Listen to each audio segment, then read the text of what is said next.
Philadelphia, 1878. A boy of 18 named W. Atlee Burpee borrows $1,000 from his mother and starts mailing out live poultry stock. Then his customers write back asking not for birds but for seeds, and that year he founds W. Atlee Burpee and Company. By the time he dies in 1915, that $1,000 loan is printing over 1 million catalogues a year and filling as many as 10,000 orders a day. That is not a slip in the ledger. One boy, one loan, one mailbox stuffed fatter than any root cellar your people ever dug. Now let me ask you something plain. Today most folks could not raise a single bite of green on their own windowsill if the store closed on a Monday. Not a leaf, not a shoot. That is not a moral failing, friend. You were handed a catalogue and a checkout aisle, and both were built to be easy. But here's the twist. That windowsill you're picturing, the one crowded with fat red tomatoes and peppers by February, that is a catalogue picture, not a kitchen fact. A windowsill grows sprouts and microgreens. It grows cut shoots you snip in 3 to 28 days. It does not grow a fruiting tomato in the dark half of the year, and any man who tells you it does is selling you a mailbox, not a meal. So hear me clearly. I am not promising you a winter garden. I am promising you a rolling harvest of shoots, and that is a smaller word for a truer thing. Now, whatever became of that boy and his mother's $1,000, I will get to it at the end, because Burpee was only the first hand to reach into your family's grocery basket. Understand, there was no ban here, no lock on the seed, no law against a jar on the sill. What happened instead was quieter and in some ways harder to see. In 1878, Burpee taught a nation to buy its seed by mail instead of saving its own. Once, your grandfather kept a tin of saved seed on the shelf. Burpee replaced that tin with a catalogue. Then in 1916, a man named Clarence Saunders opened the first true self-service grocery in Memphis, Tennessee. He called it Piggly Wiggly. By 1923, that one idea had grown past 1,300 stores. The clerk who used to fetch your order was gone, and now you pushed a basket down an aisle and took what the shelf offered. The Great Atlantic and Pacific Tea Company, the one you know as A&P, opened its economy store format in 1912. By the 1930s, it ran close to 15,709 stores. Think on that number, neighbour. That is not a shop. That is a paved-over garden row running from one coast to the other. And the greens themselves? In 1922, in Detroit, Michigan, two men founded LaChoy Food Products, and their very first product was canned mung bean sprouts. The same living shoot your hands could grow in a jar in 5 days, they sealed in a can and sold back to you. That was not theft. That was convenience, and convenience is the most patient thief there is. So do not picture a villain in a back room. Picture a mailbox, then a store, then a can, each one a little easier than the last, until the skill of raising your own green just quietly slipped out of the house. That is how a family loses a thing. Not in one robbery, friend. In 100 small conveniences. Here is what I want you to hold on to. Every one of those companies was built on a shoot you can still grow yourself, on a sill in a jar for pennies. The catalogue, the aisle, the can, all three stand between you and a harvest that used to sit on the counter for free. And the ones who forgot are not weak. They were simply outmarketed by the best salesman this country ever produced. Burpee mailed the seed, Saunders built the aisle, LaChoy sealed the can. 3 good salesmen, 3 long lifetimes ago, and the sill in your kitchen has been sitting empty ever since. But an empty sill is the easiest thing in the world to fill. It does not need an acre, it does not need the sun of July. It needs a jar, a handful of raw seed, and water twice a day. That is the whole machine. So before I hand you my name, take down one number, because that single number is the whole reason a windowsill beats the grocery aisle. So before I hand you my name, take down one number, because that single number is the whole reason a windowsill beats the grocery aisle.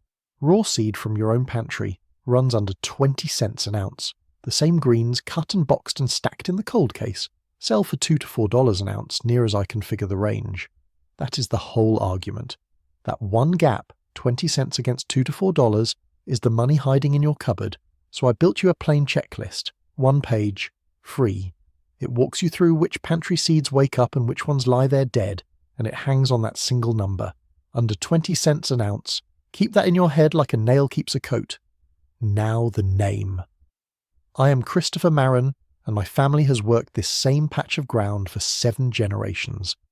I keep a book on the shelf here, a ledger with a cracked leather spine kept by my great-great-grandfather Samuel Marin. Samuel wrote in a slow hand. One winter line reads, "A jar of live seed on the sill ticks like a pocket watch. and a man who listens never goes hungry. He was right.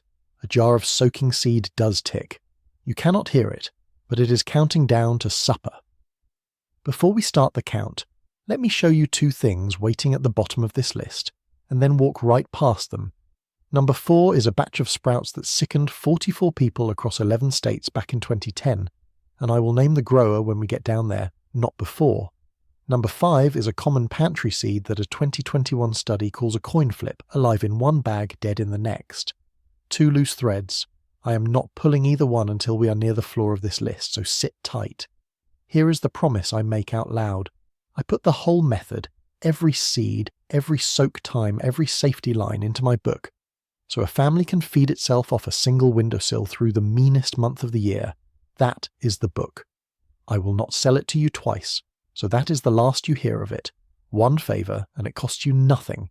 If you have a neighbour who frets over the grocery bill, tap subscribe so this lands in front of the folks who need it. That is not for me. That is for the ones your grandfather would have called good people getting squeezed. Now number 7.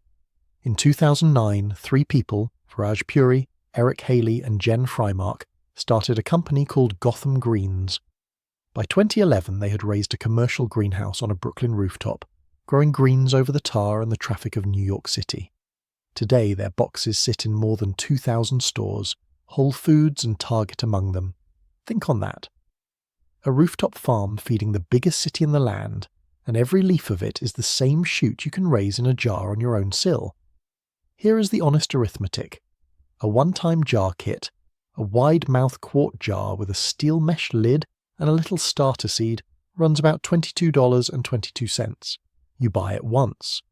A plastic clamshell of those same microgreens at the store runs $4 to $7, and you buy it again and again every single week. One jar against a lifetime of clamshells. Gotham Greens built a business on shoots. You can build a winter of suppers on them for the price of one breakfast out. That is number 7. The same crop the big greenhouse sells, grown on your sill for pocket change, which brings us to number 6. Number 6 is the piece of light math that tells you the truth about that word, garden. I want you to hear it plain, friend, because it saves you a whole winter of heartbreak. The folks at Clemson measured it. A well-lit room indoors sits under 100-foot candles of light. A clear day outdoors runs over 10,000-foot candles. That is more than 100 times the light, gone the moment you step through your own door. Now here is why that matters for supper. Iowa State lays it out in plain measure. A fruiting plant, a tomato, a pepper wants 18 to 30 moles of light per square metre every single day. A low-light houseplant limps along on 3 to 6. Your windowsill cannot pour that much light. It is not even close. Extension folks put a tomato's need near 1,234-foot candles, and your sill in January does not hold it. So here is the honest word your people would have given you straight. A windowsill grows shoots, not fruit. Do not sit waiting on a tomato that will never redden. Grow the green, cut it young, eat it in days, and start another jar. That is not failure. That is the crop that actually fits the light you have. Chase the shoot, and you win every time. Chase the tomato on a dark sill, and you lose the whole cold season. That is number 6 settled, so let us step down to number 5. That is number 6 settled, so let us step down to number 5. Number 5 is quinoa, and quinoa is a coin spinning on the pantry shelf. Some days it lands sprout side up, alive and eager. Some days it lands dead and does nothing at all. Back in 2021, researchers writing in the journal called Plants laid out the reason. Quinoa carries weak seed dormancy, friend. It gives up its life faster than a cereal grain does, and it gives it up fastest when your pantry runs warm and damp through a long summer. So that bag you have kept 2 years past its prime may already be spent, and you would never know it just by looking at it. The sprouting sellers watched the same coin fall. Sprout people ran one of their own lots and counted only about 65% of the seeds coming up, and they marked that lot as below their own standard. When quinoa is fresh and alive, though, it moves fast. They see roots showing inside a single day, and full sprouts by the 3rd or 4th. They put the shelf life at roughly 2 years, and longer still if you keep it in the freezer. So here is the method, and it is honest work. Do not commit a whole jar on faith. Lay 10 seeds on a damp paper towel and give them a day or 2. If most of them wake up, you are holding live seed and you can fill the jar with confidence. If they just sit there, thank them and move on. As for the bitter saponin coat, nearly all store quinoa comes to you already rinsed, and rinsing that coat away does not cost you the sprout. Keep the seed you trust in a cool, dark cupboard or in the freezer if you have the room. The payoff here is not a fat dollar figure. It is a bag you already own, tested for a few pennies, saved before you waste it. That is number 5 settled. Step down to number 4. Number 4 is alfalfa, the highest yield in the jar and the sharpest safety edge on this whole list. A single spoonful of that fine seed swells into a full jar of shoots, which is why it earns its keep. But it earns a warning too. In 2010, a grower named Caldwell Fresh Foods put raw alfalfa sprouts into the market that carried Salmonella Newport. 44 people fell sick across 11 states. Here's the smoking gun. Of 34 folks with known records, 7 of them landed in the hospital, near 19%, though no one died. That is not a knock on sprouting itself. That is a knock on dirty seed and careless handling. So you handle it right. The disease agency is plain about this, neighbour. Cook your sprouts through rather than eating them raw, and if you're feeding children, the elderly, an expecting mother, or anyone carrying a weak immune system, keep them off raw sprouts entirely. And buy your alfalfa seed labelled for sprouting, not the sack from the feed store that was meant to seed a hayfield. Now the money, because alfalfa is where it sings. Buy a small 4-ounce bag at True Leaf Market and you pay about $2.24 an ounce. Buy the big sack instead, and the price drops to about 61 cents an ounce. Then remember that a single jar returns many times its seed weight in fresh shoots, and that one purchase of seed feeds jar after jar across a whole winter. Your grandfather would have called that a fair trade and gone back for more. That is number 4 settled. Step down to number 3. Number 3 is the mung bean, and the mung bean carries a longer commercial past than most folks would ever guess. In 1922 in Detroit, 2 men named Dr. Ilhan New and Wallace J. Smith founded La Choy and sold America its first canned mung bean sprouts. It caught on. By 1943, the record from the Soy Info Center counts 6 sprout producers working in New York City's Chinatown, selling shoots from bins and barrels like any other vegetable, leaning on the accounts of Trelease and of McKay and Heller from that very year. So the mung shoot on your plate is no passing fad. It has been a bought and sold crop for 100 years and more. The method is the simplest on this whole list. Take raw-dried mung beans, not roasted ones. Soak them 8 to 12 hours until they swell like knuckles in warm water. Then rinse and drain them twice a day in a jar with a mesh lid, once in the morning and once at night. Keep them out of standing water so they do not turn. Harvest at day 3 to 5, while the shoots are pale and crisp. On the price, specialty bulk mung beans run about $3.69 to $4.53 a pound from a seller like Food to Live. 1 pound of dry beans becomes far more than a pound of fresh sprouts, so the trade lands squarely in your favour. That is number 3 settled, and the count is narrowing fast. That leaves just 2 seeds standing, and these last 2 are the ones I would stake the whole windowsill on. That leaves just 2 seeds standing, and these last 2 are the ones I would stake the whole windowsill on. Number 2 is not a seed you plant. It is the sorting that saves you. Cultures for Health and True Leaf Market. Both sell this trade, so weigh their word with that in mind, but they tell the same plain truth. Oat groats get heat stabilized near 200 degrees for better than an hour, to kill the lipase before anybody rolls them or cuts them. That heat kills the embryo too. True Leaf Market ran their own germination test on standard mechanically hulled groats, and got, in their words, no germination at all. So hear me, friend. Rolled oats are dead, steel-cut oats are dead, split peas are dead, because splitting tears the living heart off the cotyledon. Milled white rice is dead, its germs scoured away in the mill. Roasted sunflower is dead, cooked past any waking. Then there are the maybes. Hulled sunflower and dehulled pumpkin are not dead, only unreliable, since the hulling nicks the embryo. Brown rice still holds its germ and can be coaxed into a sprout. A true pepita off an oilseed pumpkin comes naked by nature, viable but quick to rot without its coat. I will not hand you a dollar figure on the seed you would waste guessing, because I do not have one worth trusting. The payoff here is simpler. It is the failure you never suffer. Buy whole, raw, unsplit, unroasted seed, sold for sprouting, and you have already won number 2. Which carries us to number 1. Number 1 is the crop the whole windowsill was always meant to grow. In March of 2024, Dr. Francesco Di Gioia of Penn State Extension wrote a piece called The ABCs of Microgreens, and he draws the line clean. A sprout is the whole seedling, root and all, grown in the dark or low light and eaten entire. A microgreen is cut at the stem, once the first true leaves come and only the shoot goes on your plate. Harvest runs 7 to 21 days from germination, and the brassicas, your broccoli and radish and cabbage, come in fast at 7 to 8 days. Here is the doing of it.